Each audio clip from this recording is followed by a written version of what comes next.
অঙ্ক হচ্ছে 5 to the power 22 R 3 two the পাওয়ার 33 এর মধ্যে কোনটা বড় সূচকের অঙ্ক।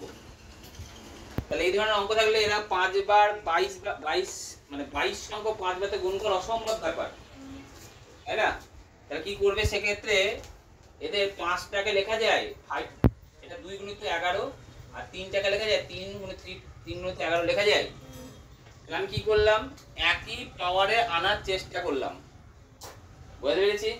তাহলে এটাকে তোমরা শিখেছিলে a two the power n মানে a two the power m লেখা যায়। তাহলে এটাকে এইভাবে লেখা যায় কেমন করে, 5 এর স্কয়ার টু দি পাওয়ার কত 11, আর এটা 3 এর কিউব টু দি পাওয়ার কত 11। তা 5 এর স্কয়ার মানে কত হয় 25 টু দি পাওয়ার 11, আর এটা কত হয় 27 টু দি পাওয়ার কত 11। তাহলে বুঝতে পারছো কোনটা বড়? তাহলে কোনটা বড়? 3 টু দি পাওয়ার 33 টা কি is greater than 5 to the power 22।